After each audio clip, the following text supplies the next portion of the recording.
Hi, this is Phil Nevin with the San Francisco Giants. You're listening to Out of Left Field with the Grilling Truth. Hey guys, Graham and Chris back here with you again. We are at the last weekend of baseball in the first half of the season. The All-Star break is looming right around the corner. Really going to be last game is tomorrow, as it is July 1st today at the outset of our recording here. And a lot of stuff to get to, man. A Major League Baseball umpire leads the news for all the right reasons. A fish has changed his colors. The red and white of the Nationals are now seeing blue. And the Colorado Rockies are nearing an avalanche warning over there in the Mile High City. So as we put the ball in play, a story that I sent to you absolutely hit just close to home for me, being an umpire in the news for what he's in the news for. Just was a beautiful thing. That's John Tumpane. Yeah, so John Tumpane, Major League umpires, working the Pirates and the Rays, and he's walking across a bridge, and he sees a young woman climb out over the railing, and he goes, "Whoa, wait a minute." He asks a couple of the surrounding bystanders, "Hey, what's she doing?" They're like, "We don't know." So he goes over and he starts talking to her, and he goes, "Hey, what are you doing?" And she said, "I'm trying to see I'm trying to get a view of the river." And he goes, "You can see it from this side." And she goes, "No, I'm better off on this side." And he kind of, understood at that point what was really going on. He was sort of worried in the first place, and he just grabbed her, and he said, "I'm not letting you go." Right. And they had a long sort of back and forth on the bridge. At one point, she'd even dangled both feet off the edge of the bridge, and he was supporting all of her weight, holding her onto that bridge. Finally, some other bystanders grabbed one arm, another one pinned her ankles to the bridge until emergency service was able to get there and get her down. And when they did, they laid her down, and she was obviously distressed, obviously not in a good place.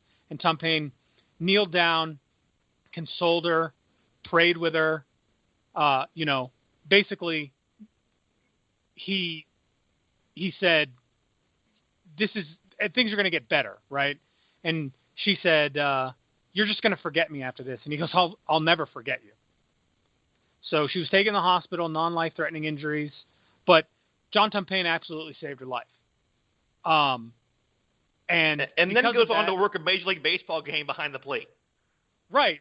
And of course he probably that's probably his most distracted game he's ever umpired, I would assume. But he said at his press conference, he said, "This isn't about me. This is just for her and the people who care about her. I'm glad that this is a positive story, not a sad story." So, every day we hear about all the horrible things that happen in the world. We hear all the complaints about how baseball games are officiated. We hear all the negative things about umpires, but they're people. And in John Tumpane's case, man, he's obviously a compassionate human being who wants to help people, who did help someone, who saved a woman's life. And because of that, and because there are things in the world that transcend baseball, and this is one of them, John Tumpane, in a break from tradition, is going to be the out of left field defender of the week this week. And one of the, I think, the neatest things about this, and you sent me the video afterwards, is, there was, when Jim Joyce made the probably one of the biggest calls of this century that will live in infamy, and he had the intestinal fortitude, as much as we would say for our old Army talk, to work the plate the next day after what had happened and admitting his mistake, was a mixture of severely booed by Tigers fans, also lauded by a lot for coming out openly owning it in the media. It was all over sports news. The next day after this happened, the entire crowd at PNC Park gave John Tumpane a standing ovation as his heroics were recounted by the public address announcer at that park. It was just, like we said at the outset of the show, for all the right reasons, an umpire makes the news again. And that was going to be our also behind the mask, and then some things happened with Joe West, which we'll get into later in the show. But it has been an interesting week in the news for umpires. But, a tip of the cap, a heartfelt well done to John Tumpane. Nothing like being in the right place at the right time. Now, speaking of that Pirates and Rays series, the Rays had a new player in that series working in their middle infield.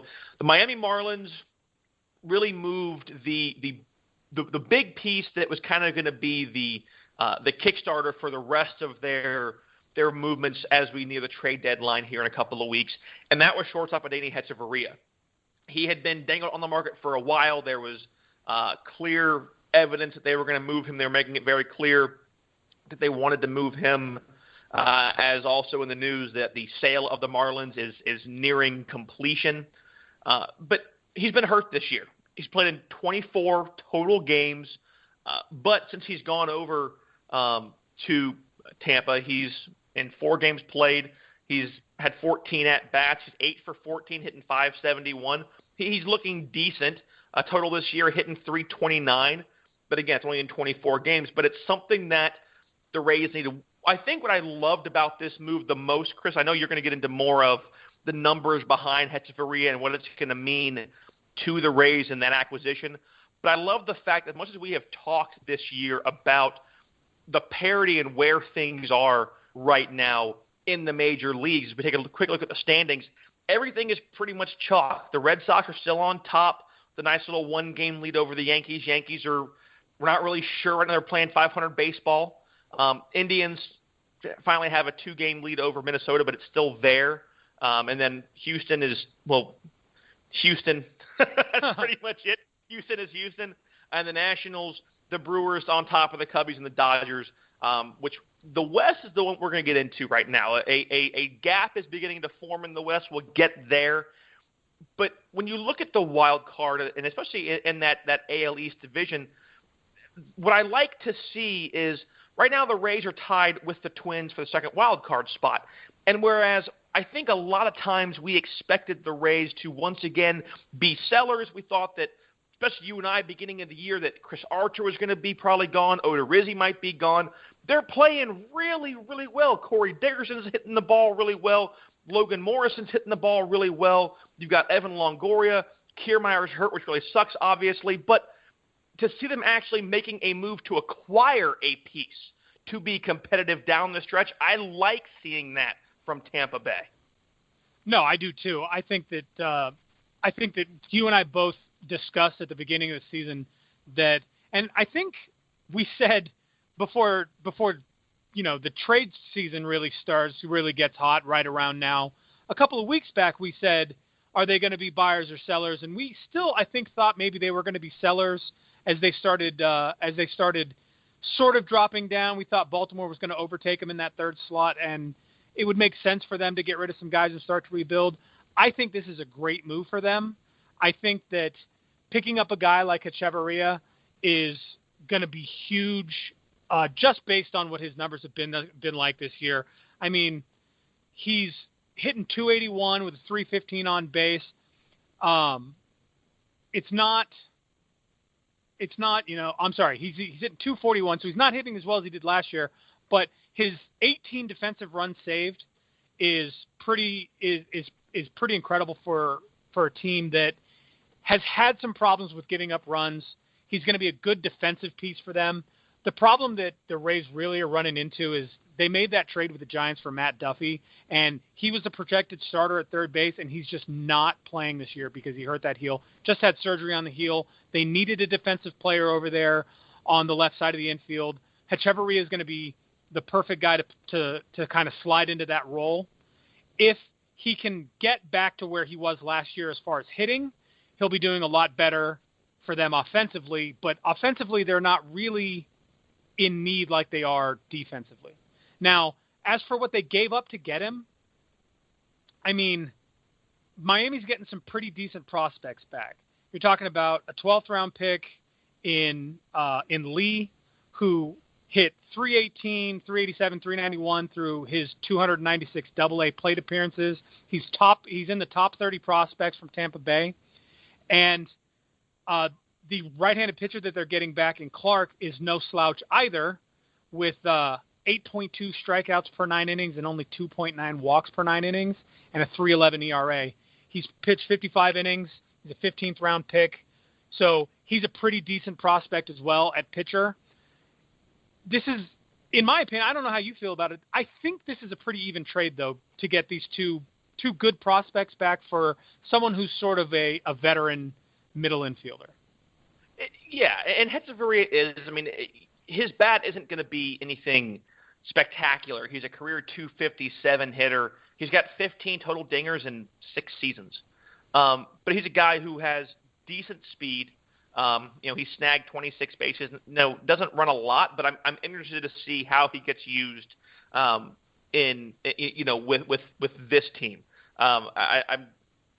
He's a piece that you were never really sure what he was going to end up being. He was kind of hot and cold, but he has been in the last couple of years up in the 270, 280 range. Struggled last year at 236, but he's a guy who can hit fairly well. He's kind of a numbers-wise, he's a little bit lower on the average than Derek Jeter, but he's not a power guy. But he's a guy who can play well, at one of the harder positions on the field, and I like that. The other piece, and you mentioned this team is looking for kind of that spark to keep themselves going.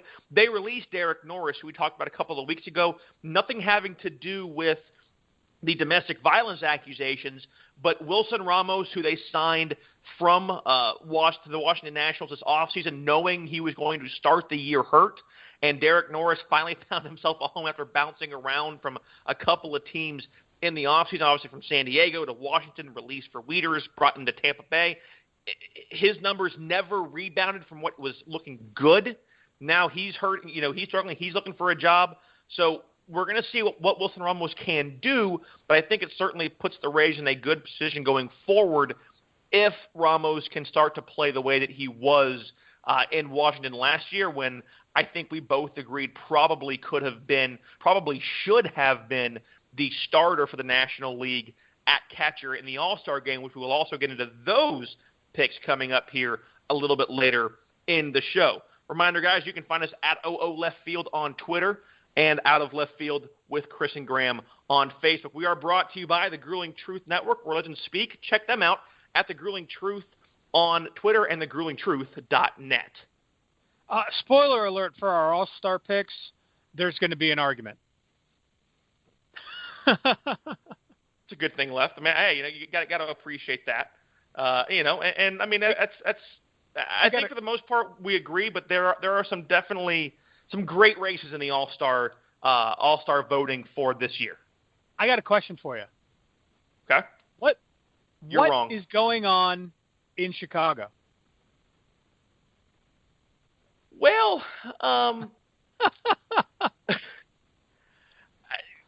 the Cubs are sliding. Clearly sliding, or sliding rather. Nothing that we have expected to see coming into. Actually, you know what? Let's hold off on this one because I want to get to this after the break. I want to touch real fast on Trea Turner, because a guy that we discussed when we were talking about our All-Star game predictions, we thought that was really going to kind of be the one. It seemed to us, at least to me, that shortstop in the National League was one of the worst things to try and get into. I could never seem to find. I could never seem to find a piece for shortstop in the National League that really felt like it was All-Star worthy. And I'm thinking, why? Oh, that's right, because Trea Turner's got a fractured wrist, no timetable for return, and the Nationals are just getting beat up with injuries. Adam Eaton, who they bring in, and now Trea Turner. Well, and here's the problem, right? The Nationals are starting to move into a situation where they're going to start a serious slide here pretty soon. And they've already sort of paused in their great start that they've had this season, where they won 47 games pretty quick. Now they're having trouble getting over that hump of 50 wins.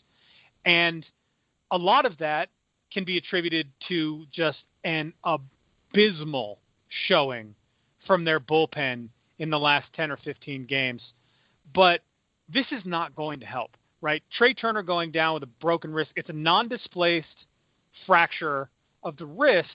However, that still doesn't – being non-displaced means he's not going to have surgery, but that still doesn't mean he's going to be back anytime before the next 6 or 8 weeks, which is going to be huge for the Nationals. It's going to hurt them. And you never want to see a guy like this who's an obvious all-star pick go down, especially not on a hit-by-pitch in the bottom of the 7th inning.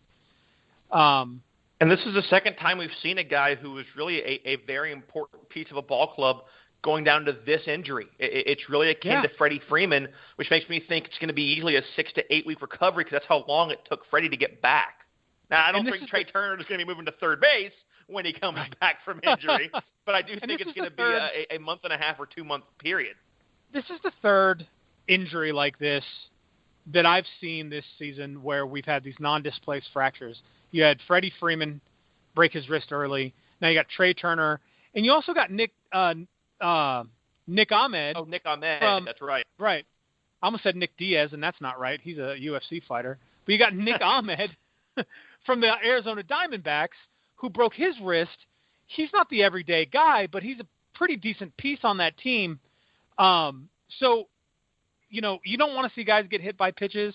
And this is exactly, this really goes into exactly what we talk about when we say hitting a guy on purpose is the wrong thing to do because you could hurt him. And this is exactly that, right? If that intentional hit goes up a few inches and hits the guy in the hand, you put him out for 6 or 8 weeks. You didn't mean to hurt him, but it's highly possible.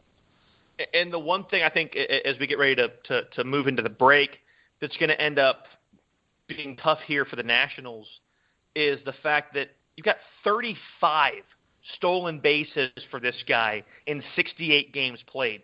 The guy moves around the bases. He creates offense for that ball club.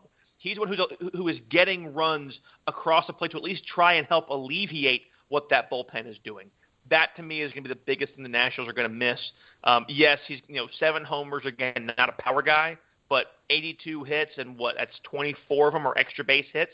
That's a pretty good percentage right there for a guy with the speed like Turner has and the value that he had at that shortstop position. It's going to be a big hole for the Nationals, and I'm curious to see what this makes them do coming into the trade deadline. As we know, they're going to look at the bullpen, but do they look for something a little bit stronger to try and tighten up the middle infield until Turner gets back, or do you just kind of try and hold off, allow the rest of that big lineup to produce runs for you, and hope the bullpen doesn't squander a lead? That's what's going to be interesting coming down the pike. Yeah, and, you're talking about a guy who leads the major leagues in stolen bases. He's a speedy guy, and he's exactly what this team needs. And the ACL tear to Adam Eaton was already bad enough for this team. To see the next man up, go down again, what's going to happen is Stephen Drew's going to be given the first shot at shortstop, and I just don't know that he's the defensive or offensive piece that's going to be able to keep getting this team around its bullpen woes. Right. So, guys, when we come back, a couple of things happening more over on the west side of Major League Baseball. First question is going to be easy. Miguel Montero, was he right about Jake Arrieta? Plus, the Rockies are sliding, and are the D-backs being mismanaged? We'll be right back here on Out of Left Field. Hey guys, Graham and Chris here from Out of Left Field. As you know, every week we are brought to you by the Grueling Truth Network and MLB Mayhem. Make sure to check out MLB Mayhem on @MLB Mayhem on Twitter and MLB Mayhem on Facebook for all of your baseball articles. Also, head over to the Grueling Truth Network at thegruelingtruth.net and check out the latest sports news and opinions on everything from Colin Kaepernick getting a job next year in the NFL to Derek Carr's new contract and whether or not you should be getting hyped for the Conor McGregor-Floyd Mayweather fight.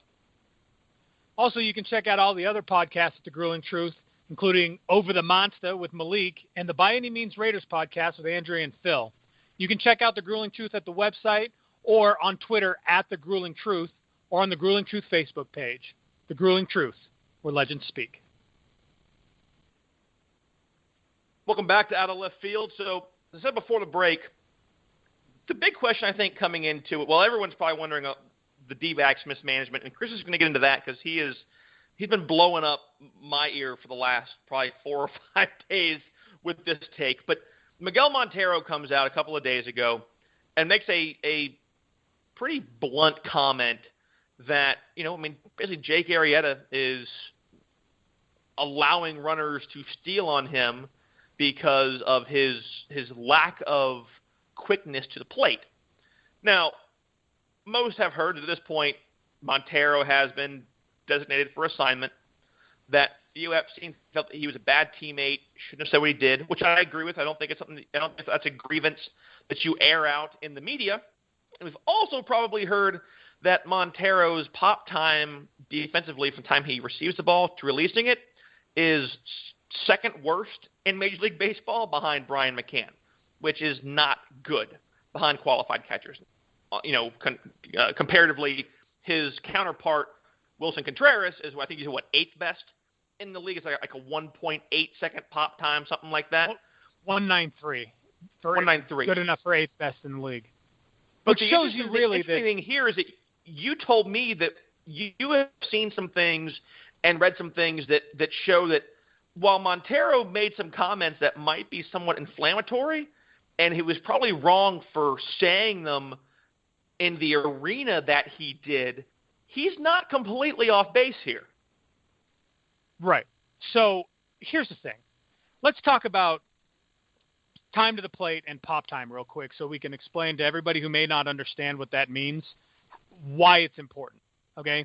So time to the plate is easy, right? That's how long it takes the pitcher to start his motion and get the ball out of his hand and to the plate. You really want your pitcher to be able to get the ball to the plate between 1.3 and 1.5 seconds, right? That allows for the league average pop time of 2 seconds. And pop time is the amount of time it takes for the catcher to receive the ball, come up out of his crouch, and throw the ball, right? That should be MLB averages 2 seconds even. 2.12 seconds, only 0.12 of a second slower, makes Contreras dead last among 52 qualified catchers. So it is important. But the whole goal of that is to make your entire battery time 3.3 seconds or less, because that's how much time it's going to take the runner, a good runner getting a break to get to second base. If you want to throw that runner out, you need to be better than 3.3 seconds. So Contreras and Arrieta are never better than 3 seconds, but that night they were just nowhere close. Arrieta was taking anywhere between 1.56 and 1.88 seconds to get to the plate. 4 times Contreras didn't even have time to make a throw against the runner. And Contreras' pop time Montero's pop time is not helping the situation, right? Because he's popping at 12.12 on average. That night he's popping at 12.15, 12.19.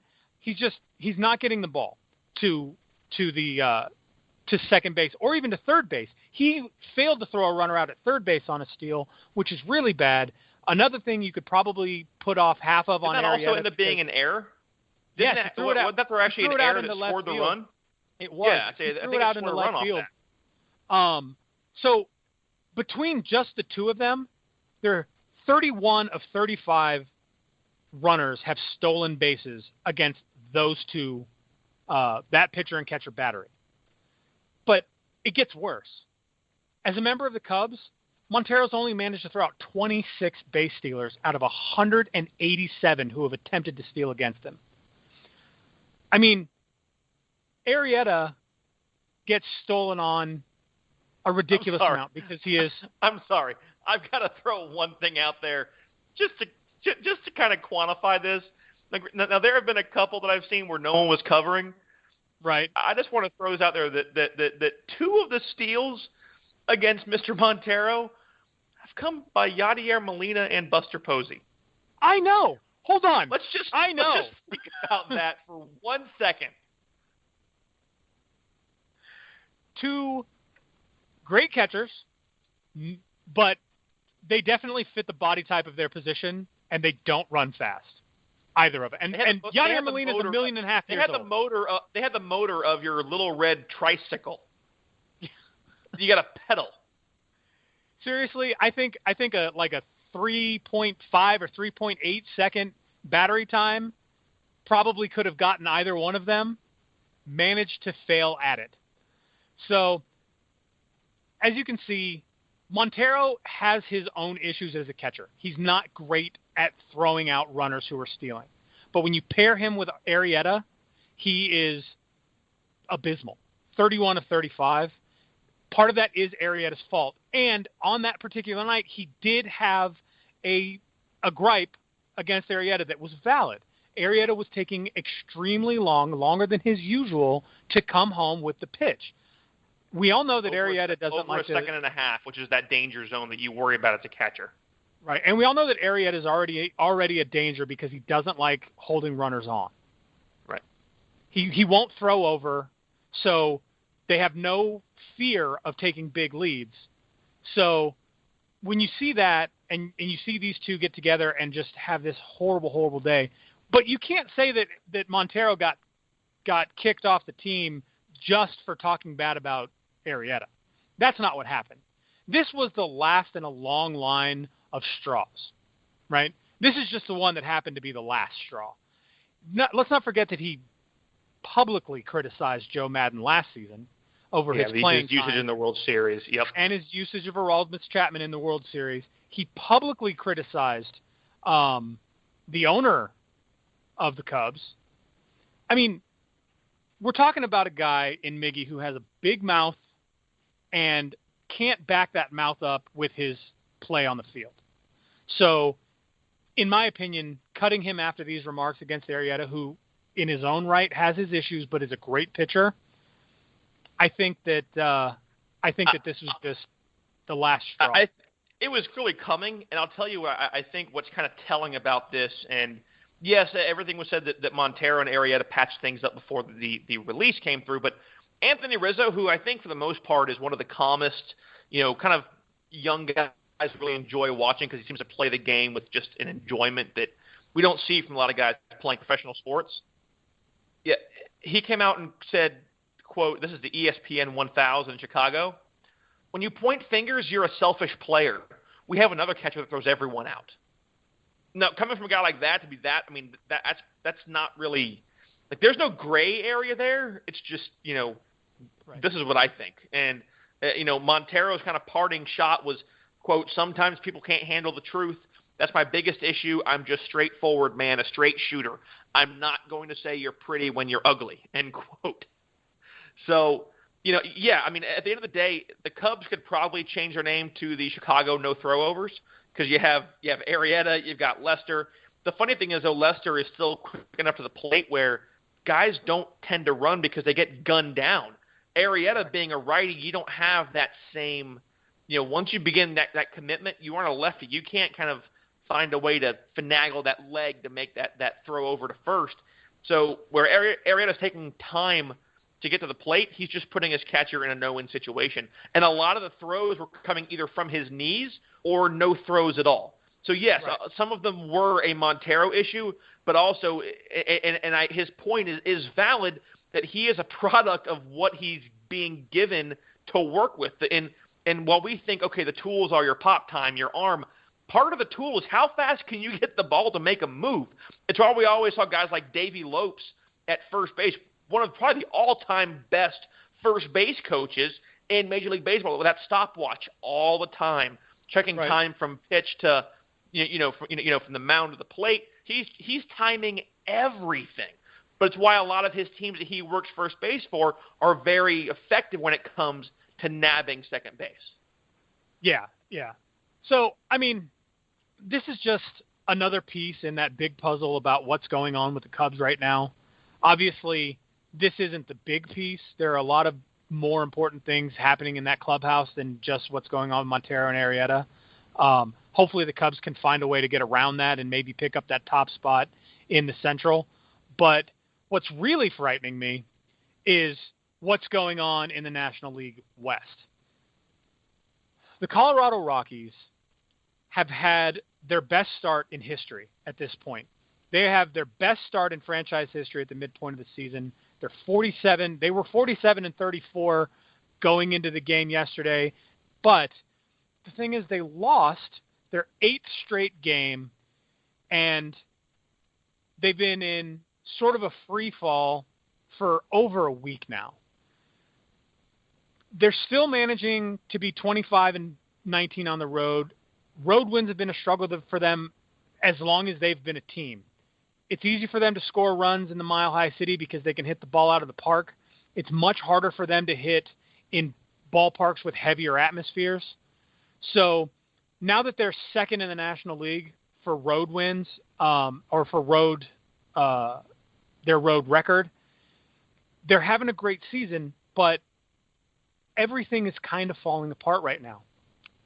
Coming into this 8-game slide, the Colorado Rockies posted a 4.11 ERA in the first 73 games of the season.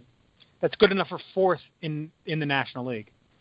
In the last 8 games, they've posted an 8.16 ERA.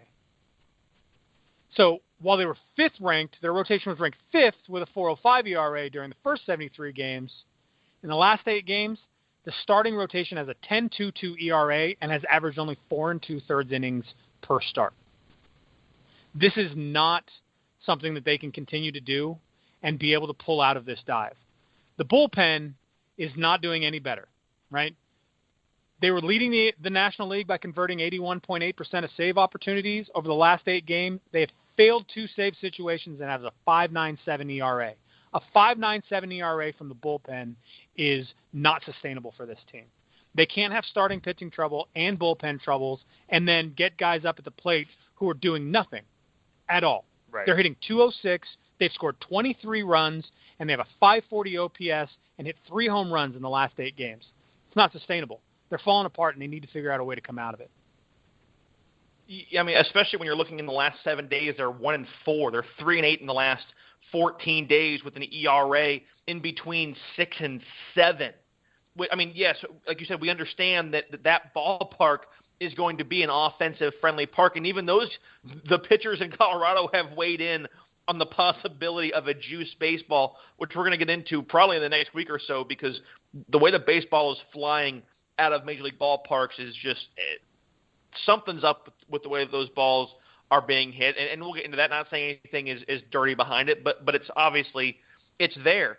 But 32 earned runs in the last week. They get up 7 home runs, a 1.56 whip. It's just, you and I had talked about obviously coming in very, very early to this year that we thought that there was going, that if there was going to be an issue with this ball club, it was going to be the fact that they have pitchers who are very, very young, and at what point are they going to find out just how hard it really is to pitch in Colorado? That's why a lot of guys don't want to go to Colorado, because as good as you might be, your stats are normally going to end up kind of becoming inflamed, if you will, because of how offensively centric that park is.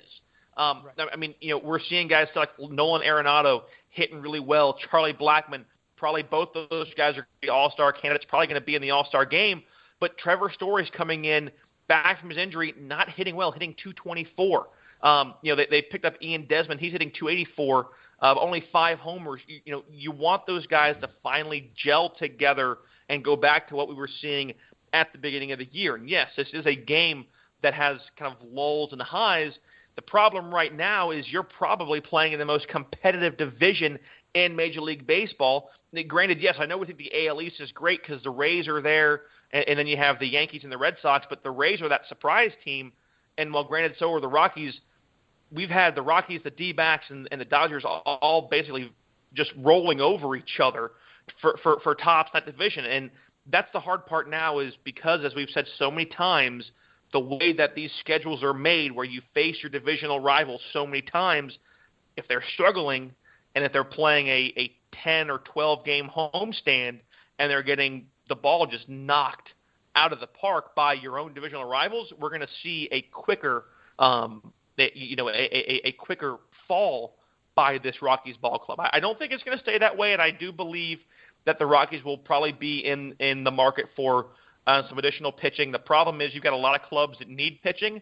You're not going to have that many great pitchers out there. We're going to get into who's probably going to get moved, who's going to go where. But It is, man. It's one of those things that kind of just makes you stop and raise your eyebrow, because when you have a guy like Trevor Story, who I said has been hitting, hit so well last year. I know Carlos Gonzalez, is on the 10-day DL. But when you have guys who clearly had power last year, who all of a sudden just aren't having any type of offensive success. Story has struck out 87 times. He has walked 27 times. He's not seeing the ball well. Needs to just, I feel like he's trying to kind of reignite what happened last year before the injury. And in doing so, he's pressing himself, and he's just not we're just not seeing good offensive production from him. If that changes, then, everything changes, I think, for him. Yeah, and it's not like they don't have the pieces. They obviously have the pieces. They had the pieces the whole first 73 games of this season, right? They won on a huge stretch. Like I said at the top of the segment, this is their best opening run of their franchise history. This is their best opening season. They're a game ahead of where they were in 1995 when they were the fastest expansion franchise to get to the playoffs. So it's not like they don't have the pieces. It's just maybe this is another thing like what the Yankees were going through, where we're getting towards the middle of the season with a bunch of young players, and it's going to slow down a little bit. And hopefully they can come back from the break having made a few adjustments and really get over this and start winning baseball games again. And it's it's a grind. You got to think about this in 3 months, 3.5 months. You've already played the same number of games as what would be almost a regular season in the National Basketball Association. I get 82 games. You're not running up and down the floor that much, but it is still a grind day in and day out. Every 17 hours, every 16 hours, you're back at the ballpark. It's rough. It's a rough life. And yeah, granted, you're making a ton of money and you don't feel bad for them, but guys are going to get tired. That's going to have an effect on them. Now, something again that I know that you mentioned this, and I'm really curious to hear where this came from. And obviously, I don't get a chance to see a ton of West Coast teams very often. But right now, the Diamondbacks are 50-31, second place in the National League West, basically just a couple of games behind the LA Dodgers, who I think we agree are going to win that division. But you were, pretty clearly frustrated. We agree that the Dodgers are going to win that division, I think, by the end of the year. But right. One thing I will say right now is the Diamondbacks are not going to let the Dodgers walk away with that division. That is not going to happen. This team is grinding right now. Agreed. But yeah, no, I do have a problem. I'm getting really frustrated with them. And, it's easy for me to get frustrated when they're not my personal favorite team, but I have a little bit of an emotional investment in them in that I live in Arizona. I have season tickets to the Diamondbacks. I go watch their games on a pretty regular basis. And over the course of this season, I've seen some things that have frustrated me a little bit. And one of those things is how the bullpen is managed. And I don't mean that it's being managed poorly in the same way that we had an issue with how Joe Madden managed his bullpen during the World Series. It's nothing like that. He's not overusing players. In fact, he's not using players. My problem is they've got 3 relievers in that bullpen who are pretty much lights out relievers. In Randall Delgado, who's got a 3.28 ERA, but he's a long reliever. He's pitched 57 and 2/3 innings. But he's got, he's got 55 strikeouts in 57 innings. And then you've got Archie Bradley, who leads the team in ERA and he leads the bullpen in ERA at 1.26. He's killing it in there. And then you got TJ McFarland, who is just below him at 1.78 ERA, who's also killing it in there. Andrew Chafin is a hard throwing reliever who's got a 1.95 ERA. And the problem I have is these guys are not being used properly. And when I say that, what I mean is when pitchers get in trouble, and I've noticed this throughout the season, when pitchers get in trouble during an inning, you look over at the Diamondbacks bullpen, and it's quiet. There's nobody up. There's nobody getting hot. There's nobody getting ready to come in and save the day, do what bullpen guys do. Now, I understand if the bullpen is quiet and 3 runs have been given up, and it's the 4th inning and the bullpen's quiet, that's cool. But when it's the 6th inning and your starting pitcher is coming real close to 100 pitches thrown, and he's obviously in trouble, and you're not warming anybody up, you're just going to let him finish that inning, come hell or high water, and then replace him, you're not managing your bullpen properly, in my opinion. Maybe you have a different thought about that.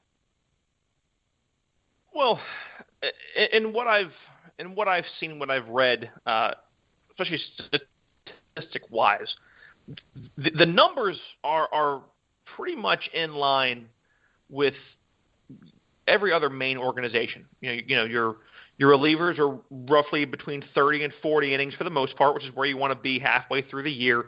You're looking at relievers that should be near 70-ish innings come the end of a 162 game season. What's kind of I guess surprising to me is, like you said, just how much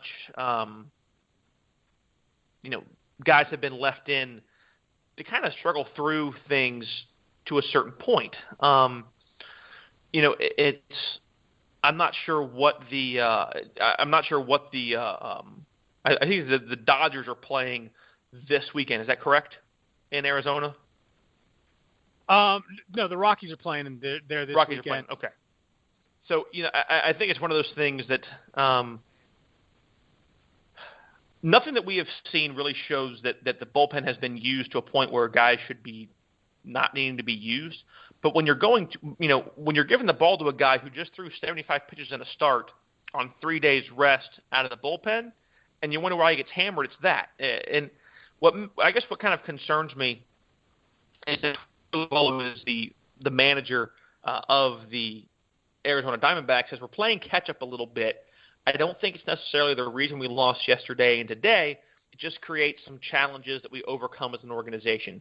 We have the proper depth, and we ask guys to step up in the bullpen to work through it. I think they did, but they're really not. I mean, you're giving guys, you're putting your team in positions to win, but then you're doing things that are not allowing them to continue that success.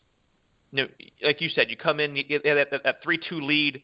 Ruby De La Rosa's in the pen, has 2 outs, the base is empty. Before he gets a double into left field, tried 3 times to get Matt Carpenter to chase. He goes ahead and he walks him, gets Grichuk up, and then, of course, Grichuk just did what Grichuk does, which is just knock the ball out of the park.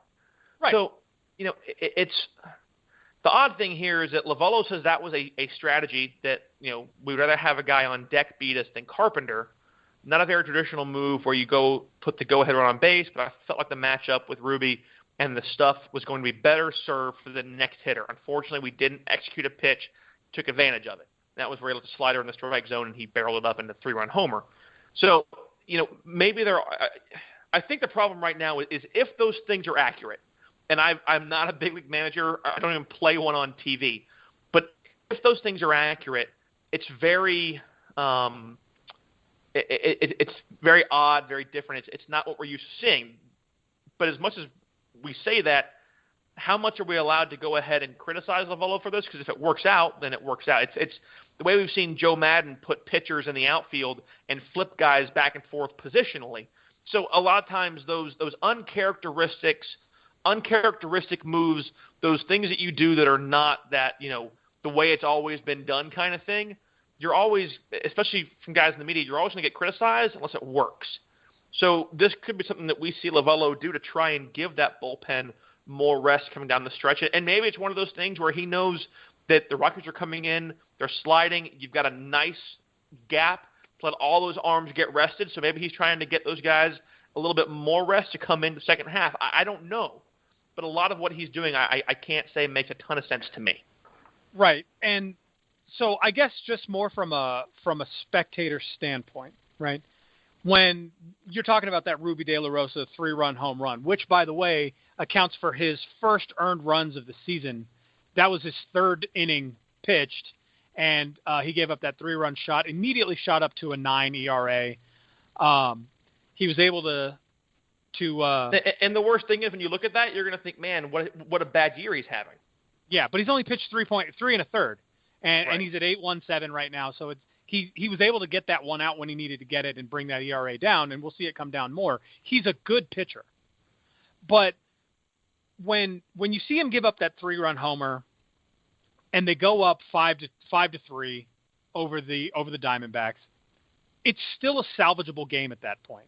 In fact, the Diamondbacks made a pretty good show of coming back. Owings hit I think it was either Owings or Lamb hit a deep shot to right center field in the 9th inning, and had that still been a 2-run game, now we're talking about a ball game.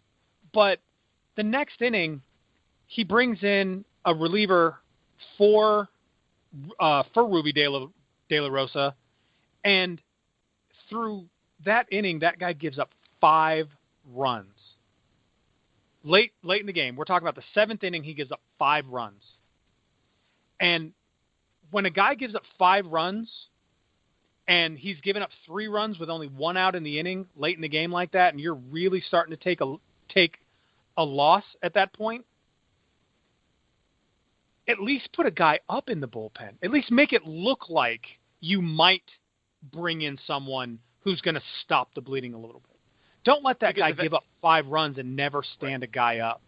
Especially because at that point, as an opposing manager, it's going to at least make you start thinking a little bit of strategy. Even if you're not going to do anything, at least get the strategy idea up and going. So, again, it's something I don't see a lot. I think we had a very similar conversation to this last year, almost on the exact same topic. I don't recall if it was from the same ball club or not, but it just surprised me. This is – and we've heard the same thing with Mike Matheny a little bit. So it's interesting. It makes you wonder. It kind of highlights, I think, just how important a good management of the bullpen is. Guys, when we come back, last couple of things. The All-Star game right around the corner. Who do Chris and I have as the All-Star starters? Are we actually going to get a chance to see Cody Bellinger and Aaron Judge square off in the home run derby? And why in the hell would you throw a baseball at an umpire? All that after this. Okay, let's get right to it. Do you want an easy gift idea good all year round? Or maybe you just like to keep a steady supply of quality crafted microbrews delivered directly to your door? Either way, The Grueling Truth has a solution for you. Go to thegruelingtruth.net/beer to learn how you can join up with the Craft Beer Club and get the best American beers you've never heard of sent direct to you or that beer drinker on your gift list. The Craft Beer Club discovers exceptional craft brews from around the country and delivers them direct to you or your gift recipient. Every selection is produced by independent microbrewers employing traditional ingredients and time-honored brewing methods. Best of all, with the Craft Beer Club, there is no membership fee, no obligation, and any subscription may be canceled at any time. Choose from monthly, bi-monthly, or quarterly to get the right amount of great beer to stock your fridge or someone else's. So help The Grueling Truth help you to fantastic beer year-round. Visit thegruelingtruth.net/beer and join the club, the Craft Beer Club. U.S. delivery addresses only. Please enjoy Craft Beer Club products responsibly. And we're back. Thank you guys for sticking with us. Again, we are part of the Grueling Truth Network. Very proud to – and also proud to be brought to you by MLB Mayhem. Find them on Facebook at MLB Mayhem and, of course, at MLB Mayhem on Twitter. About as easy as it gets to find those guys. And, of course, you can find us at OO Left Field, at Graham_OOLF, and at Chris_OOLF. And, of course, Out of Left Field with Chris and Graham Facebook page. And don't forget the Out of Left Field baseball community. So, Chris, we have done some talking about this. We've done our picks. We promised them a little bit of disagreement. Not going to be too crazy, I don't think. But before we really get into our All-Star Game picks, just into the Home Run Derby real quick. It's something I think that we have both been excited about. It has come through in multiple media outlets that, Giancarlo Stanton is going to attempt to defend his Home Run Derby title from last year in San Diego, that Aaron Judge has been offered and I believe has accepted. Joey Votto is is open to joining the home run derby, and also we heard that Cody Bellinger was considering joining, but the big thing is he wants to have his dad be the one who pitches to him. We've seen before with Robbie Cano, Bryce Harper, those guys. So he says, if he can't throw, I won't do it. Which, I mean, if that's the case, just let the guy throw, because who doesn't want to see Bellinger and Judge go at it? But it makes me wonder, out of the guys that we've mentioned, is there anybody in particular that you would really like to see in the home run derby beyond those names that we've mentioned in Stanton, Bellinger, and Judge, and possibly Votto? Well, I mean, here's the thing. At this point, it's getting hard not to offer people spots in the home run derby because there have been so many home runs hit this season. I mean, you look at the lineups that we came up with for the All-Star game. Miguel Sano has also accepted. I just saw that one. Miguel Sano is also going to be in there for the AL from the Twinkies. There's another guy with 18 home runs on the season. You got to look at guys like Carlos Correa, who has 16 home runs. You got to look at guys like Daniel Murphy from Washington, who has 14 home runs. You got to look at guys like Bryce Harper, who has 18 home runs. Charlie Blackmon has 16 home runs. Where do you put the cutoff for we're going to offer this guy a spot or we're not? I mean, at this point, you could almost fill a roster and keep the cutoff at 20 home runs. There are so many guys who are over that number at this point. But to be honest, I'd like to see Justin Smoke go. He's at 21. He's having a great season. I'd like to see George Springer, obviously, from Houston. He's having a great season. He's got 24 home runs. Kind of the off sort of guy, is Nolan Arenado, who's not typically been a big home. He's a big extra base hits guy. But I want to give you a name that I don't think anybody's really thought of. It's about Matt Adams from the Braves. Coming over from St. Louis, has been raking the ball. He's got 12 dingers for Atlanta in 37 games. I mean, he's a guy you got to consider. He's been hitting the ball really, really well. And not only that, Matt Adams might be the only thing holding that Braves team from really taking a nosedive after the injury to their everyday first base. How about Scooter Gennett? Why not? Scooter Gennett's hit a bunch of balls out of the park, right? He hit 4 in a game. Exactly. I think what makes this more enjoyable now is that's not bad, right? No, that's good. The way that they've changed the home run derby with the clock, I think, has made it much more enjoyable to get you on the edge of your seat. Todd Frazier was kind of the one who first started with that. It's enjoyable, I think there are a lot of guys out there who we could see. Even Buster Posey, or Ryan Zimmerman. I think there are some guys who may not necessarily get nods to the All-Star game, but there are definitely some big bets out there, and the way that ball is jumping is just, it's insane, which again we're going to get into here in probably the next week or so.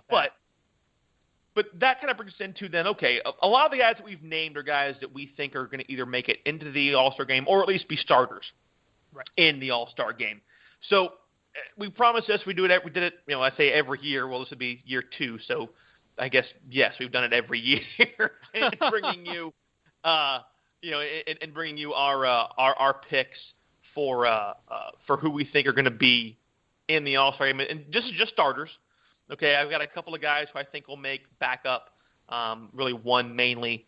But let's just take it down. Let's go ahead and we'll go player for player. See where we agree. If we don't, we'll fight about it a little bit. I don't think there's a question here because it's you. So I know that even if he was having a bad year, you'd pick him. My all-star starter in the National League for catchers, Buster Posey. No doubt he's breaking the ball well. He's having a great bounce-back season from last year. I don't know how you don't put him in as a starter for the National League in the All-Star game. Yeah, absolutely. He's at the .344 batting average, which he's up above where he was in his MVP year. He's at 10 home runs, so he's creeping up on that number 2 where he was. He only hit 18 home runs in his MVP year anyway. He's not a hit the ball over the wall kind of guy, but he's a hit the ball over the wall when you need him to kind of guy. I think there's no doubt he's the best catcher in the league. So we mentioned this at the top of the show. that I think first base in the National League is probably going to be the most hotly contested position in the All-Star game. I had Ryan Zimmerman going. To me, judging from the numbers that we've seen from him in the past, this is by far the best year he's had starting out. He's hitting .339, a 1.008 OPS, 19 dingers, 62 runs batted in. His numbers are very actually, Joey Votto and Paul Goldschmidt are more mirroring each other in numbers, but all three of these guys are looking absolutely fantastic. To me, Zimmerman grabbed the headlines early. I think that carries over to an All-Star game nod for him this year. It'll be his second All-Star game of his career, first since 2009 when he was 24 years old. Well, I have Paul Goldschmidt going. You had mentioned that you think that Zimmerman's probably going to get the nod because he's finally having an all-star year. This is his first year where he's really doing as well as he is right now. Paul Goldschmidt's hitting .317, and he also has 19 dingers, slightly better OPS at 1.019.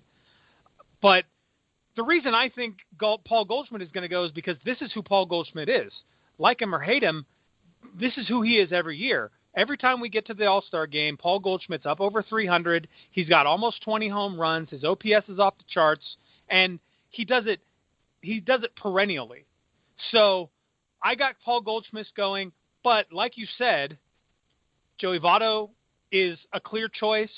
Ryan Zimmerman is a clear choice, and I got to think that Cody Bellinger is also a clear choice. So this is where the voting comes in, who's going to win the popularity contest. And that's the beauty now, like we said, is that there is nothing else is riding on the game except enjoyment. And there's no doubt to me that Goldschmidt will make his fifth straight All-Star team. As I'm sure you like to say, he is the Goldie standard of first baseman right now in Major League Baseball. But again, I mean, we promised an argument. Right. I can't fight with you on this because to me, Bellinger makes it, will make it because of the power. But overall numbers and production, Votto, Goldschmidt, and Zimmerman, all three of those guys are fitting. And I think I'd like to see at least one of those guys make it as a DH backup as well, because all four of those guys deserve to be in based on how their offensive production has been this year. And arguably, the reason I have Goldschmidt going is arguably he's the better defensive first baseman of the group. And right. So that's why I put him there. And I think at the end of the day, that's something that a lot of guys aren't going to look at. They're going to look at those offensive numbers, but the defense that he shows and what he means to that ball club is huge. Second base, Daniel Murphy. I mean, he's the Mets are still kicking themselves in the butt. So now you got to think of Daniel Murphy being in the All-Star game, and you got to pay Bobby Bonilla another $1 million. It's just not a great day in the Big Apple right now. Shortstop, Trea Turner would have been the clear-cut starter, no doubt about it in my mind. Unfortunately, because of that injury, he will not make it. I still hope he gets the nod, goes on the resume in his third year. Zach Cozart, to me, from the Reds, makes the most sense at shortstop. And then Nolan Arenado rounds out the infield at third base at the hot corner. Just playing great. Justin Turner's numbers are really good for L.A., but he hasn't played in that many games because of injury. He's hitting near 400 in 37 games. So had he had a little bit more to show me, I'd have been happy to put Justin Turner there. But that's where I'm at with third base. You want to take us home through the outfield, pitcher, and the DH? Yeah, this is pretty simple. I think we're chalk through the rest of these except for the starting pitcher, right? Pretty much, yeah. I got Bryce Harper in the outfield. Obvious choice, hitting .315 with 18 dingers and 58 ribbies. Charlie Blackmon, again, .314, 16 homers and 56 ribbies. He's basically mirroring Bryce Harper at this point. And then Giancarlo Stanton, 21 home runs, 50 RBI, just raking as usual. He's going to make another All-Star appearance. So are we in agreement that Harper has the better hair, Blackmon has the better beard? Oh, yeah. Okay. There's no doubt that Blackmon has the better beard. Harper's hair. Blackmon could go AWOL from the Rockies, go up into to Pikes Peak. And they think he just lived there in a cabin somewhere. Harper's hair is so epic that if you play that video in slow motion where he gets punched in the face by Strickland, his hair does the L'Oreal flip and then comes right back where it belongs. It really is just that good. It's sort of epic. Who do you have? Now, I'm guessing based on who we've had, that I have Scherzer as the starter, which if we're disagreeing, I'm going to go with you got to have Kershaw. It's the only other option I think would make sense for us to split on. Yeah, no, definitely. I'm going Clayton Kershaw. Look, I love Max Scherzer. He's the reigning NL Cy Young. I think Clayton Kershaw takes home that hardware at the end of this year. We're talking about a 2.32 ERA and only 80 games into the season and 135 strikes and only 20 walks. Yeah. And Scherzer at 155 strikeouts. Obviously, a better record for Kershaw. This would be Clayton's first start. I have no problem at all if he gets it. Again, the kicker of this is all depends on where these guys pitch coming into the end of the day on Saturday. Now, are we in agreement we're both DHing Cody Bellinger? Yeah. I mean, I think if you want a guy who's hitting that many home runs, he makes the most sense. But if Zimmerman goes to first base, I also could see Paul Goldschmidt being the voted-in DH for the National League. But I think I have no doubt Bellinger will make the All-Star team. So I'll lead it off. I'll lead us off for the American League. I think we're pretty chalk at this point, so I'm just going to go through it. Stop me if I get to one you disagree with. I think we're chalked down to pitcher, and I think you finally saw my starting idea, which that's the one we can have a little bit of fun with. But the only thing I'll say, I think Brian McCann is going to be a great candidate for a backup catcher in the All-Star game. Missed the entire All-Star game. Yeah. He missed everything in New York. He's in Houston now. Beard's back, new team, new franchise, and he's just balling out. I love it. Yeah. So Sal Perez is the obvious choice. Brian McCann, I wouldn't begrudge him a nod to the All-Star team. Justin Smoke at first base, 21 home runs, 49 ribs. This is probably Smoke's. This is Smoke fulfilling what Smoke was supposed to be when he was called up by Seattle. 7 years ago now when I was living there. It's been a while, yeah. It's been a long road for him. He's finally playing the way, and that's kind of Seattle's thing. They bring a guy up, they give him a shot, they send him away. He goes somewhere and they do incredible. It's the same thing they did with Alex Rodriguez. They're basically the new Montreal Expos of Major League Baseball in the 21st century. They're a 4A team. That's what they are. They're a 4A team, right, for the rest of the league. So Jose Altuve is the obvious choice.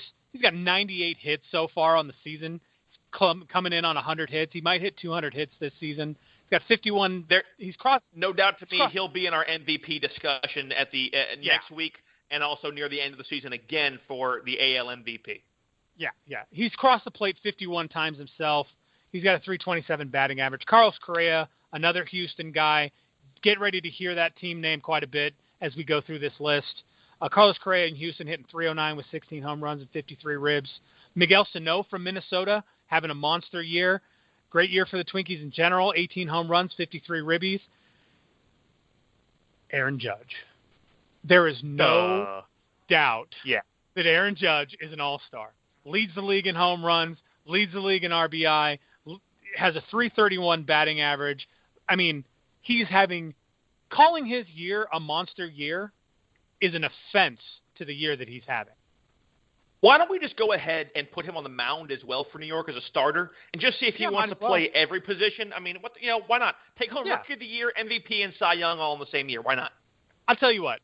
Let's just cut the rest of these guys. We'll put Aaron Judge out in center field, and we'll have Cody Bellinger's dad pitch, and Judge can just shag all the balls because he's going to win this game single-handedly anyway, just hitting the ball out of the park. George Springer's definitely going. Houston, another Houston guy who's having a monster year, 24 home runs, 52 ribbies. I have Mookie Betts in the outfield, rounding out the outfield. 13 home runs is a big deal for Mookie Betts. He's not a power guy, but he's hitting the ball really well. From everything that I've read and everything that he said, he attributes that to a lot of hard work in the offseason and a new bat that I want to try. He is rocking the Axe bat.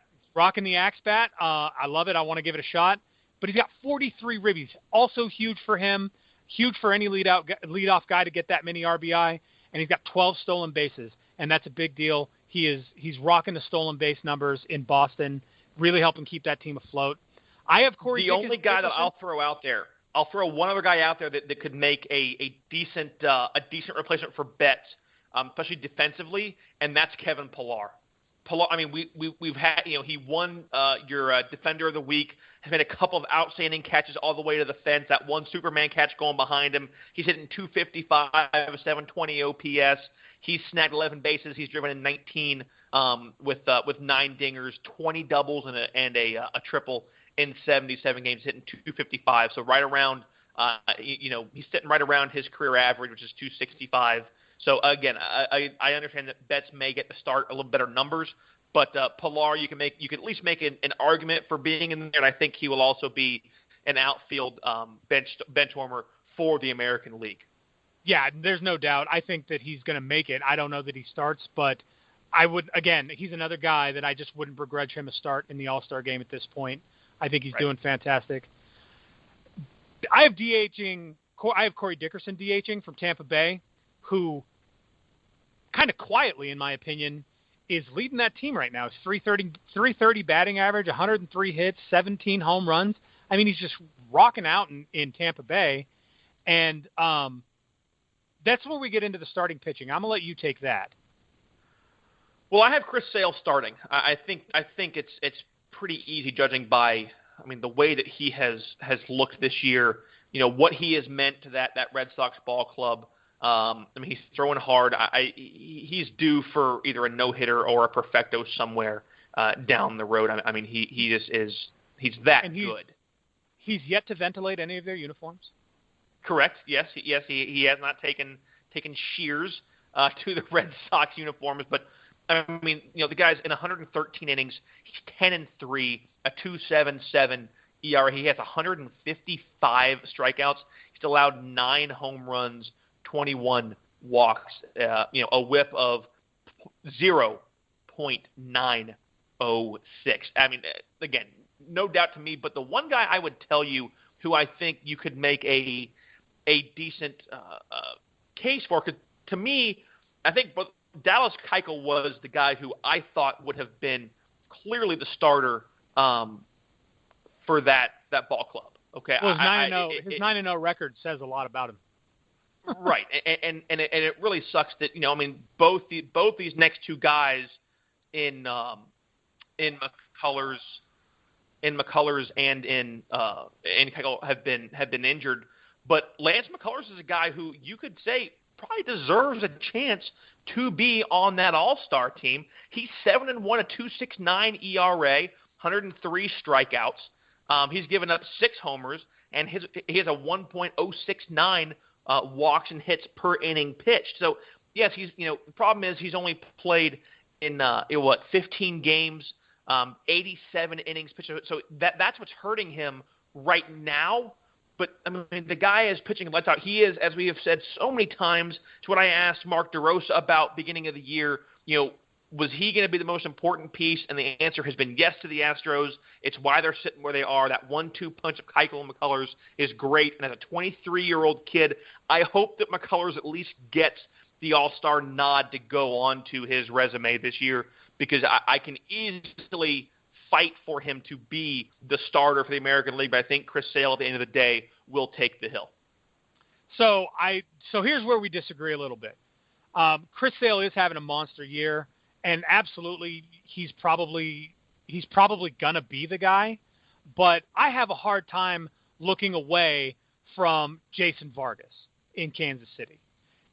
We're talking about a kid who's 12-3 through 16 starts. He's only had a single no decision. He's got a complete game shutout in 101 innings on the hill. He's got a 2.22 ERA with 74 Ks, 24 walks, and a whip of 1.115.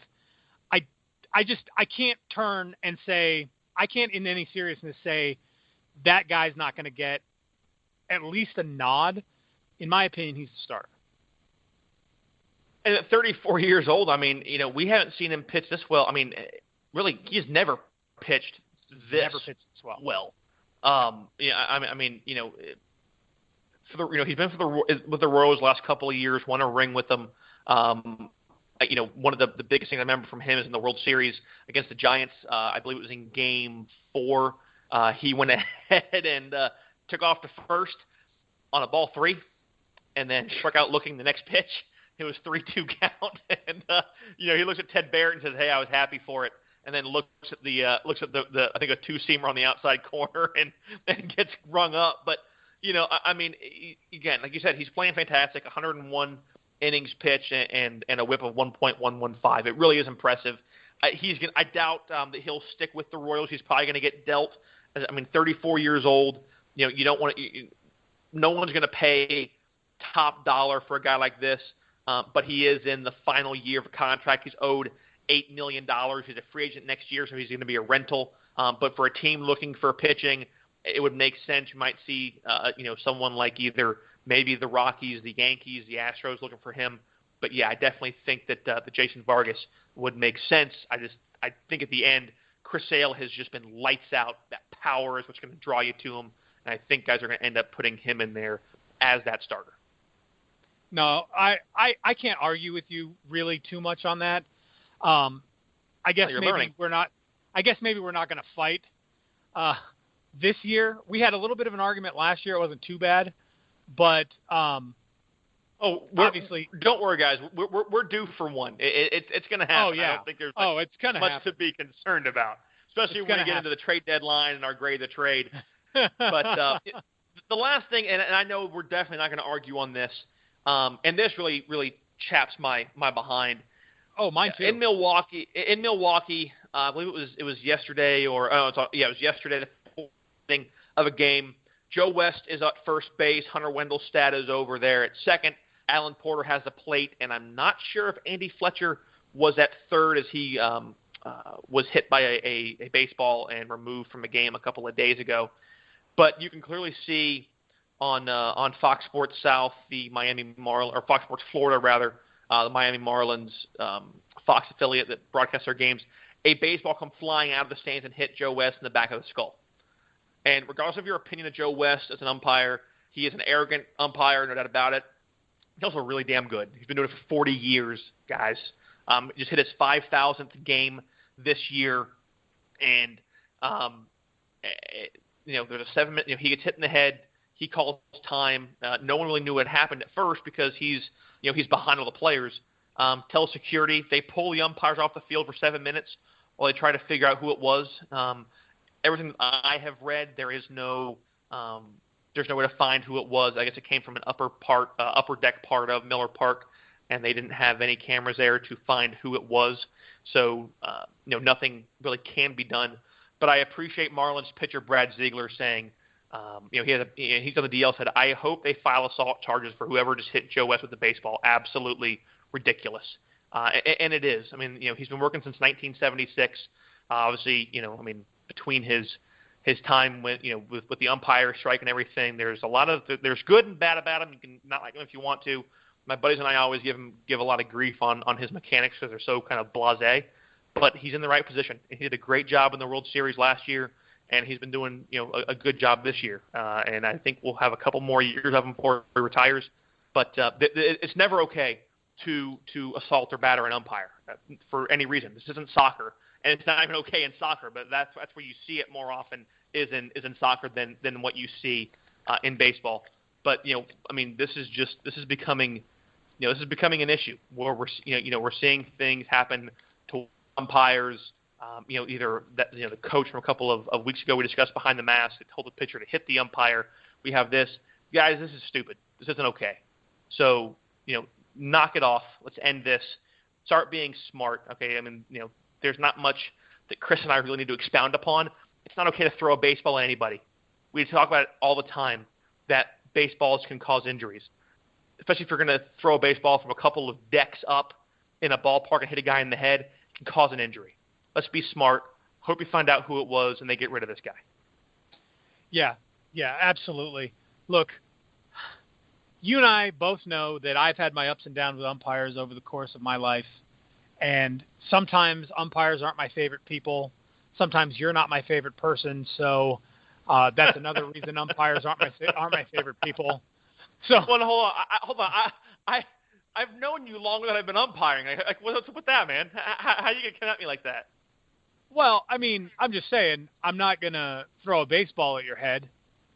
So, Even if you're not my 3,000 miles away, if I'm going to be there in a month, how can I feel? I got to wear my Force 3 coming off the plane?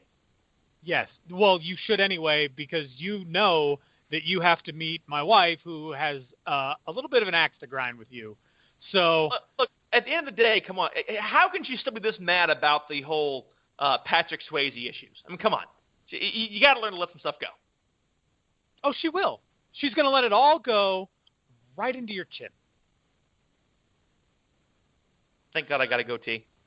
Just a reminder, guys, as we banter on ourselves, and you're probably wondering what in the hell we're talking about, we are going to be on location live doing the show at the probably second week of August at Chase Field in Arizona. More details to come on that, but when we're out there, we'll let you guys know. If you're in the area, come out, say hello. We'll be out there doing the show live. It's going to obviously not be a live broadcast. We'll be recording it on site and look forward to actually doing a broadcast out of left field. Aside from that, man, it's been a busy week. Obviously, the All-Star Game starters are to be announced tomorrow. We will put our All-Star Game selections up and then see how those compare with who you all voted for. Plenty of stuff to get to. We have a ton of off-the-field things and other good transactions and things to talk about coming up next week, even with no regular season ball being played. A ton to get to. For Chris, I'm Graham, and for everybody here at the Going Truth Network, thanks for tuning in. We'll see you next week on Out of Left Field.